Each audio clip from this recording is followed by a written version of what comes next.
Assalamualaikum warahmatullahi wabarakatuh. Sahabat tribunbekasi.com, sahabat Warta Kota Network, dan juga sahabat Tribuners. Pada kesempatan kali ini saya Muhammad Azam sebagai jurnalis tribunbekasi.com, Warta Kota Network, berkesempatan wawancara secara khusus dengan Ketua DPD Partai Nasdem Kabupaten Karawang, Kang Dian Fahrudzaman. Gimana nih Kang kabarnya nih? Alhamdulillah Kang Ajam sehat. Alhamdulillah sehat. Kita sebelumnya itu sempat sama ya podcast juga, wawancara bersama Kang Dian sebelum pemilu ya, sebelum lama pemilu juga sempat dibahas, ada di YouTube di channel Warta Kota juga, dan hostnya itu Mas Suprapto ya, dari manajer Warta Kota.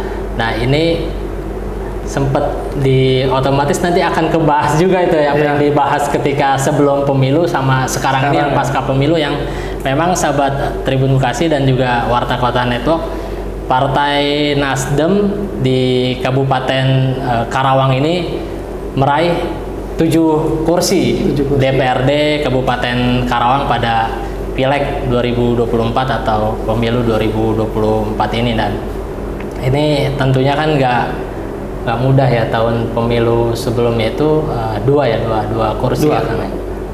Nah itu nanti kita akan menggali, dan mungkin sahabat Tribun Bekasi dan Warta Kota Network juga ingin tahu sih 7 ini ada di mana aja, tersebar di mana aja, di dapil mana aja, dan nanti strateginya seperti apa sih dari Partai Nasdem di Karawang hingga berhasil meraih 7 kursi. Mungkin dari pertama ini kan udah rame lah pemberitaan soal peningkatan suara Partai Nasdem di Karawang yang dari 2 kursi ya jadi 7 kursi. Nah ini bisa dijelaskan kan tersebarnya di mana aja nih 7 kursi ini kita? Pertama ya kami DPD Nasdem Karawang ya, saya sebagai ketua DPD tentu melakukan rekrutmen caleg ya. Waktu itu saya ingat 2022 itu kita sudah melakukan yang namanya Nasdem Memanggil.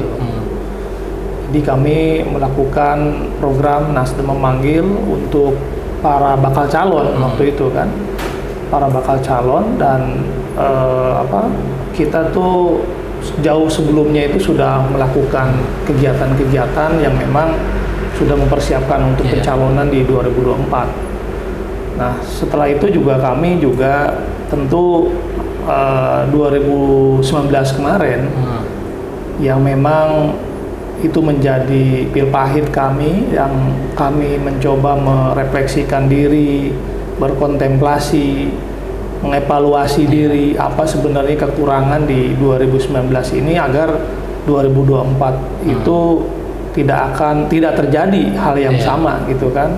Karena tentu juga kami melihat beberapa banyak yang perlu kita evaluasi waktu itu, dan alhamdulillah kami melakukan yang namanya roadmap atau peta jalan kemenangan ya 2024. Jadi kami melakukan rencana-rencana aksi, agenda aksi gitu kan, dalam rangka kemenangan 2024. Dan alhamdulillah memang perencanaan itu kami lakukan, roadmap itu sudah kami jalankan. Seperti pertama kami melakukan restrukturisasi ya dalam struktur partai di tingkat kecamatan dan tentunya di tingkat desa. Waktu itu kami maksimalkan kepengurusan di tingkat kecamatan, yang dulu format awal itu satu kecamatan itu 11 itu menjadi 15. Dulu format awal di DPRT di desa itu ranting itu 3, sekarang jadi 11. Setelah itu kami juga bahkan tidak cukup sampai tingkat desa ya, waktu itu kami lakukan konsolidasi tiap bulan. Jadi yang namanya DPC, DPRT, ranting itu tiap bulan kami aktivasi, kami lakukan konsolidasi, membangun kesadaran terhadap partai, membangun militansi terhadap partai ini, sehingga memang tidak ada politik yang instan. Saya merasakan bahwa tidak ada politik yang instan, maka ini proses yang panjang.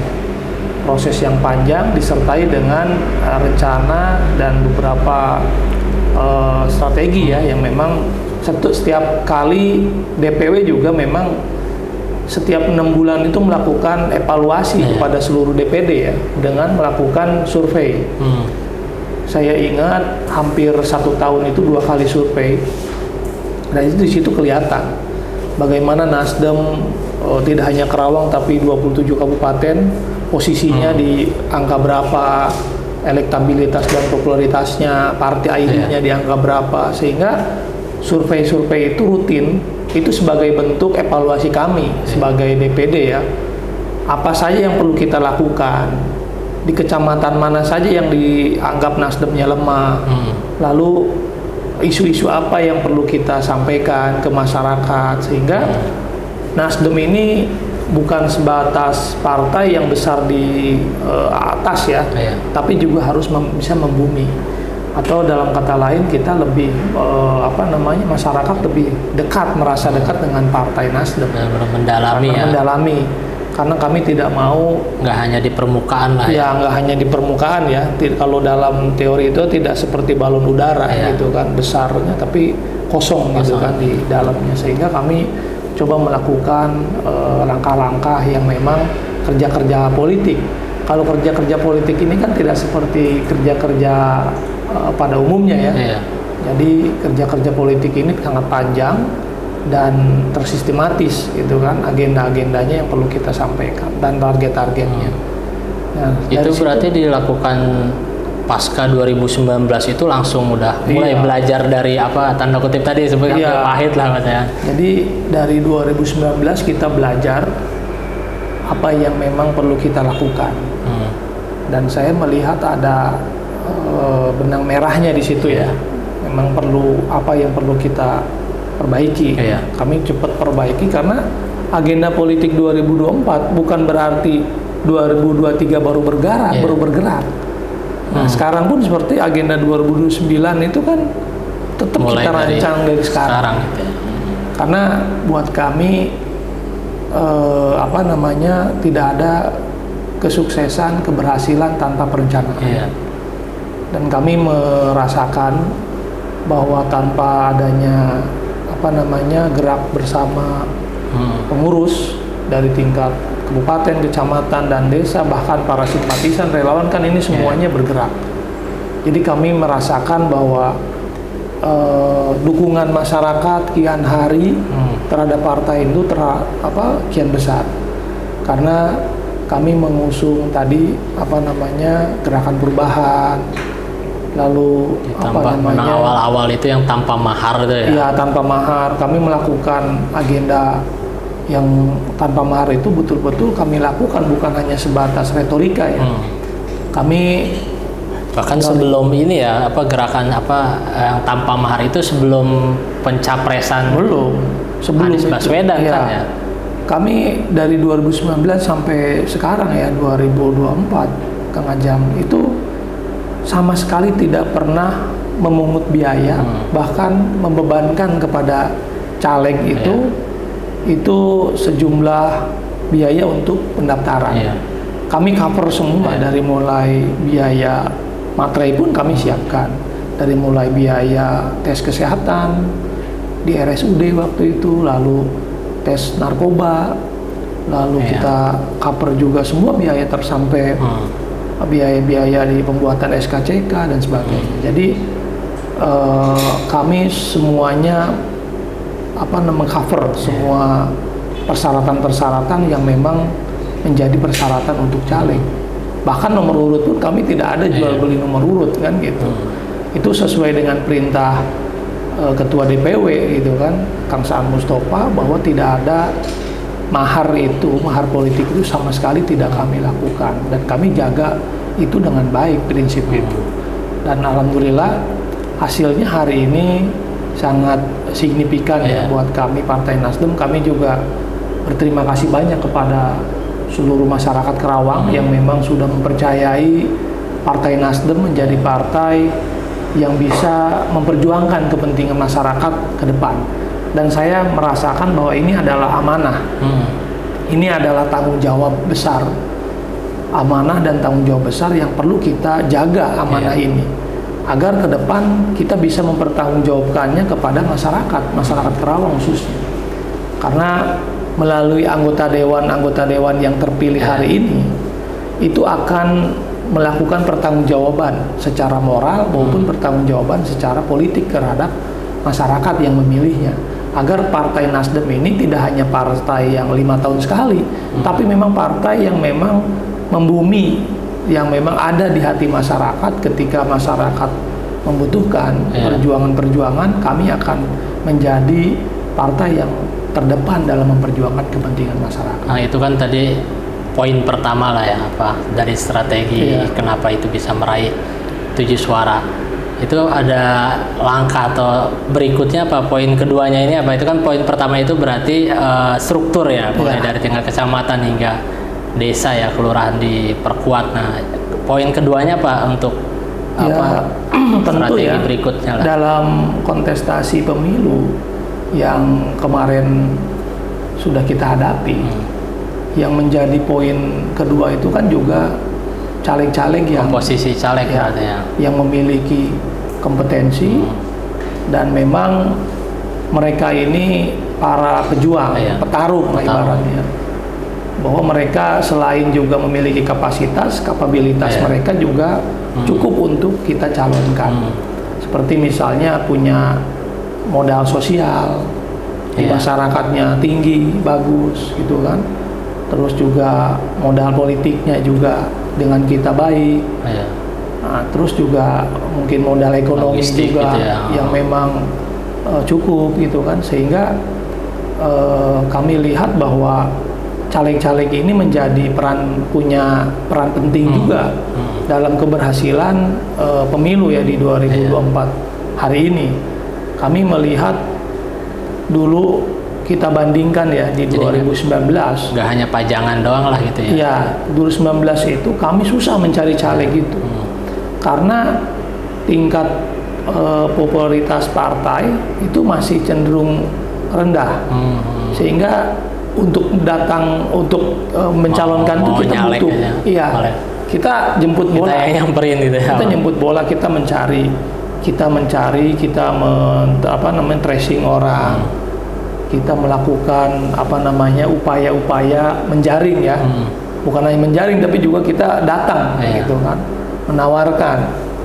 Tapi kalau 2024 hari ini 2 tahun sebelum pemilu 2024, 2022 itu sudah banyak yang daftar. Total yang daftar melalui kami ya, melalui program waktu itu, melalui program Nasdem Memanggil, ada 45 calon yang melalui program Nasdem Memanggil. Selebihnya, sisanya 35 lagi itu melalui datang langsung ke sini, dan memang ada yang melalui daftar online. Kita juga kan membuka daftar online waktu itu. Lalu ada yang secara pribadi, gitu kan. Nah, itu kurang lebih ada 80 caleg waktu itu, bakal caleg yang daftar. Sehingga kan yang dibutuhkan 50. Nah, kami lakukan mekanisme fit and proper test yang dilakukan oleh DPW ya. Jadi semua caleg waktu itu kami kumpulkan, saya ingat di Hotel Resinda waktu itu, dan dilakukan fit and proper test oleh DPW, bukan oleh DPD ya, tapi oleh DPW.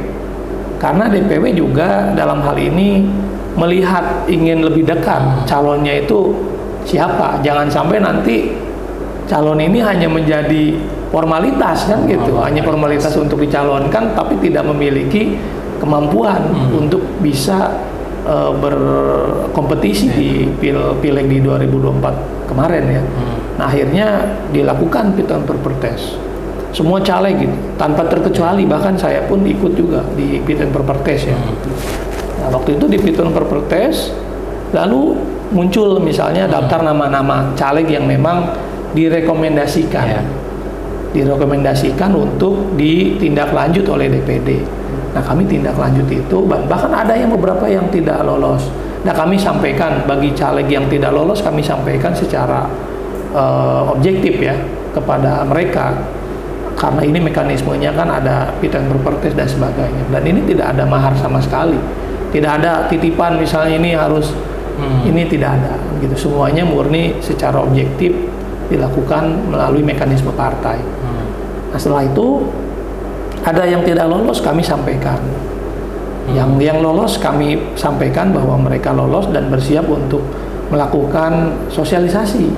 Walaupun masih jauh ya, tapi pasang atribut, bagaimana meningkatkan dikenalan dia, popularitas dia, elektabilitas dia ke masyarakat kan, itu juga bahan evaluasi ke depan. Nah, bukan berarti jadi poin ketiga tuh, gimana cara dia sosialisasi ya. Nah, bukan berarti setelah lolos di DPP Propertes lalu dia sudah bersiap menjadi dicalonkan ya.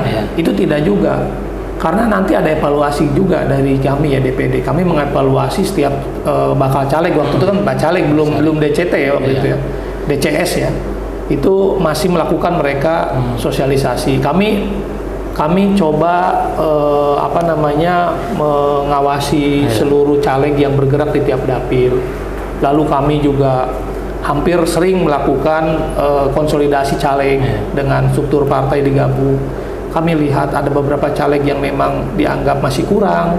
Kami sampaikan kendala-kendala mereka apa di lapangan, gitu kan, sehingga tidak terpotret ya, terpotret melalui survei oleh kami ya secara objektif, sehingga melalui pendekatan secara caleg itu, dan muncul di situ ada persoalan dan sebagainya. Nah, lalu kami juga sudah disampaikan di awal bahwa ini bukan menjadi final. Nanti ada evaluasi dari partai, kami kapanpun bisa mengganti caleg itu dengan orang yang memang dianggap kami bisa jauh lebih baik. Nah, terbukti kan kemarin ada beberapa caleg yang memang daftar di DCS ya waktu itu, di 2 dapil, di dapil 2 dengan dapil 3. Itu kan yang satu itu caleg dari partai PKB, anggota dewan yang masih aktif kan waktu itu. Lalu yang kedua di dapil 3 ya, dapil 3. Mereka masuk sama-sama di DCS waktu itu. Nah, akhirnya masuk. Nah, terus menggantikan caleg yang menurut kami evaluasi kami tidak terpotret gitu kan, sehingga itu harus kami gantikan. Nah, hari ini komposisi caleg itu menjadi hal yang penting. Pertama, selain juga struktur partai yang memang menjadi tulang punggung ya, tulang punggungnya partai. Lalu juga yang kedua, caleg yang memang memiliki kapasitas dan kapabilitas gitu kan untuk mengikuti kontestasi pemilu. Nah, menurut kami sih 2 itu di internal kami yang memang kami lakukan, kita optimalkan itu. Artinya tiap dapil ini caleg petarung semua lah isinya gitu ya. Betul. Nggak hanya formalitas dia daftar toh sebagai caleg, ada aja di DCT gitu, di daftar caleg, cuman memang di komposisinya ini memang para caleg-caleg yang petarung dan siap dalam berkompetisi. Nah, itu tadi bicara itu tadi soal balik lagi ke komposisi caleg ini kan otomatis kemarin faktornya karena popularitas yang masih kurang sehingga sampai jemput bola soal pendaftaran caleg. Kalau sekarang kan lebih terbuka dan malah datang sendiri lah banyak. Itu ada faktor tanpa mahar itu juga ada, selain itu mungkin ada faktor Anies effect atau seperti apa tuh untuk membeludaknya caleg? Tadi seperti pemilu 2024 ini kan banyak faktor yang memang menurut saya menguntungkan partai juga ya, di Nasdem di Karawang. Tapi memang kalau kita lihat faktor pilpresnya juga tidak juga, karena di sini di Karawang pilpresnya pasangan kami kalah telak malah kan gitu.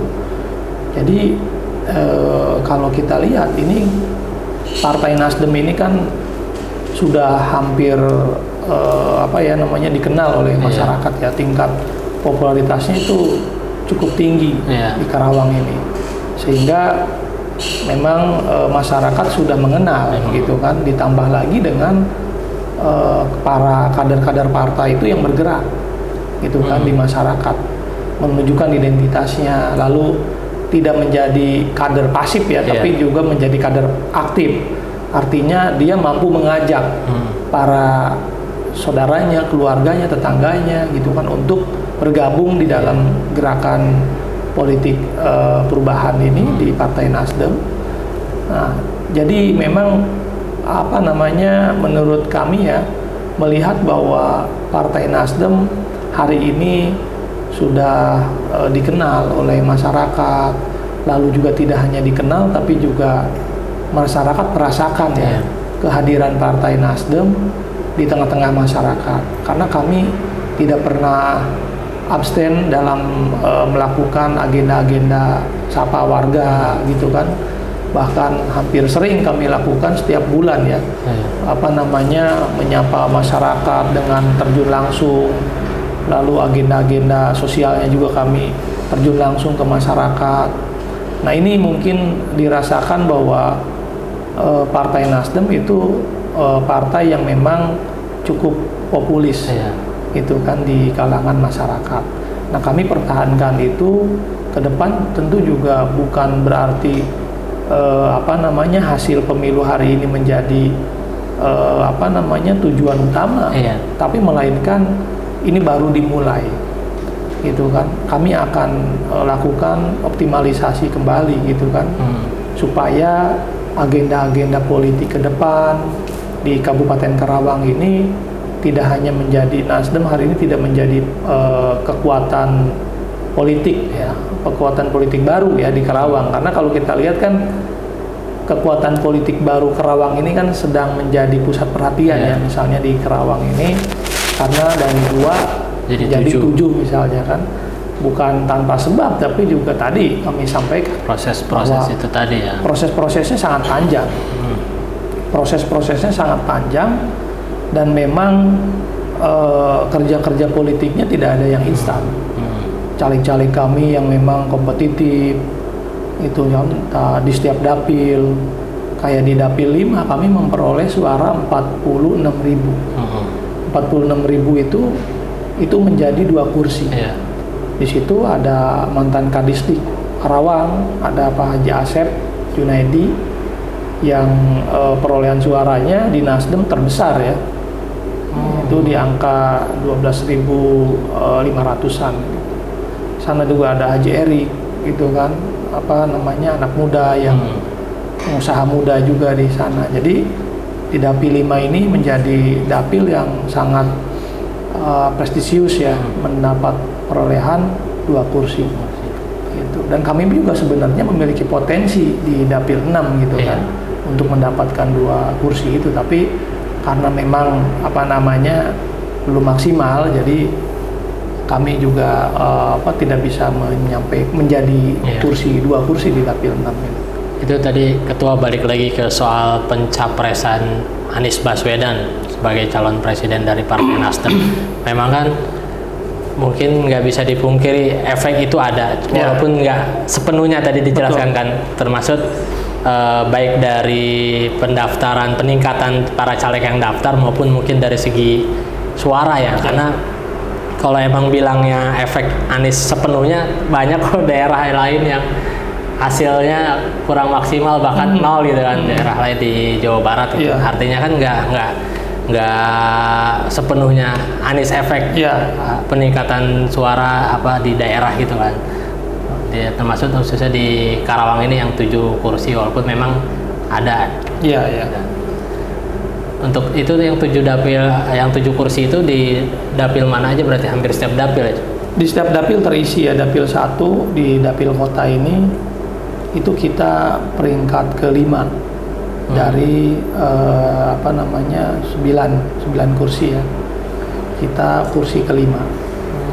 Jadi Nasdem ini di 7 kursi di 6 dapil ini bukan peringkat yang terakhir gitu kan. Jadi kita memiliki kursi penuh gitu kan, suara penuh. Bahkan dapil 2 itu kita pemenang dengan raihan suara total itu 33.300 di dapil 2.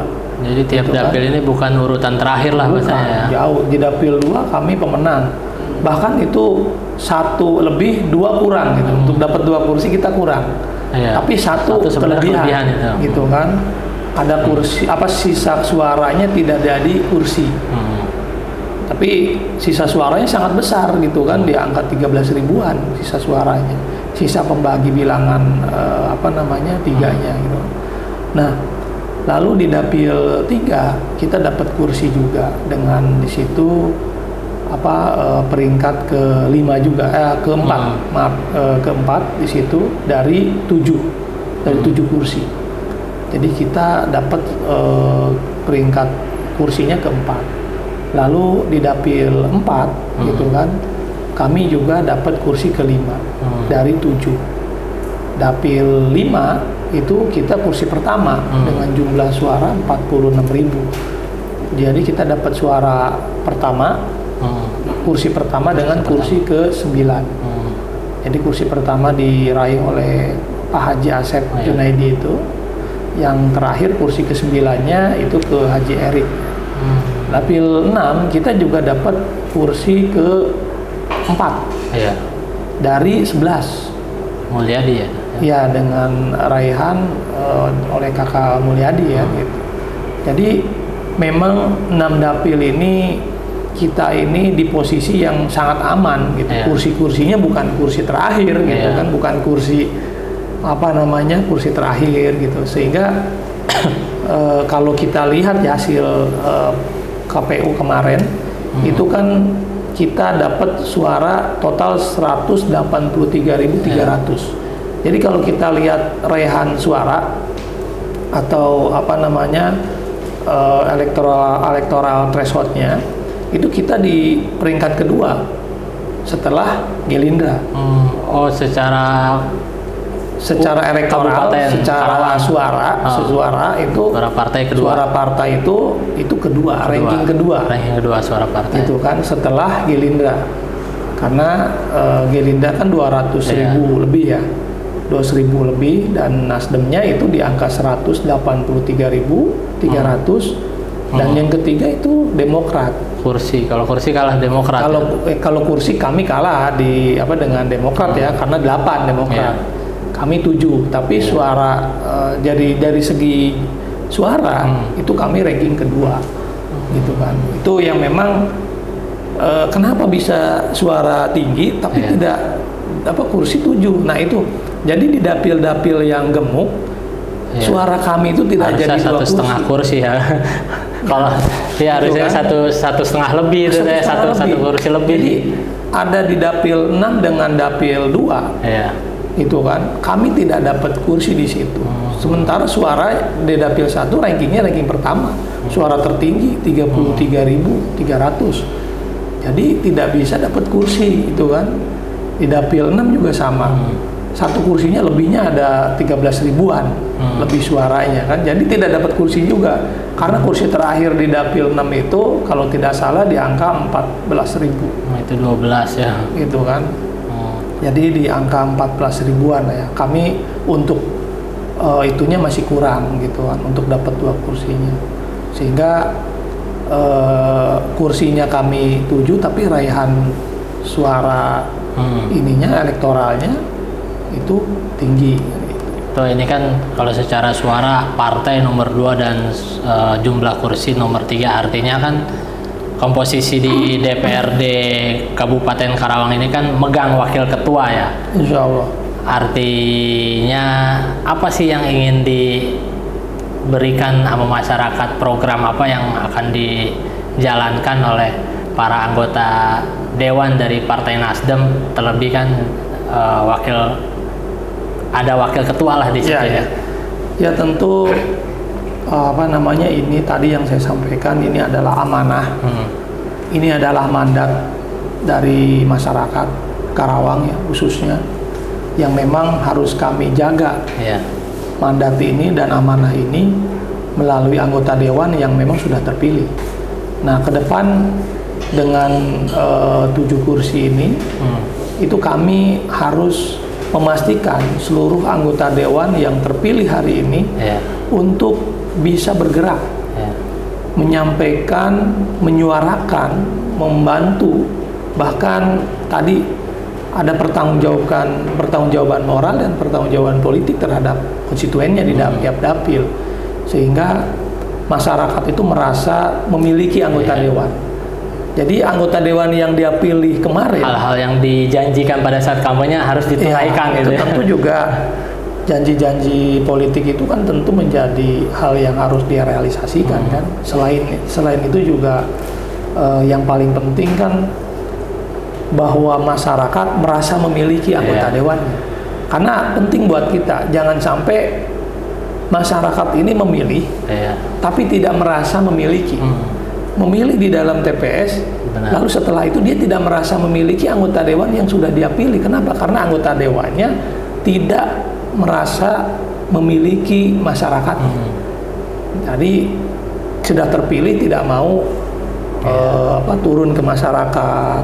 Seperti reses kan wajib itu harus ke masyarakat, lalu memperjuangkan kepentingan masyarakat, aspirasi yang memang masyarakat sampaikan itu wajib kita perjuangkan kan gitu. Jadi artikulasi dan agregasi kepentingan ini itu menjadi hal yang penting buat kami gitu kan di partai ini, supaya tadi bahwa ada hubungan timbal balik antara masyarakat yang memilih dan kita anggota dewan yang dipilih.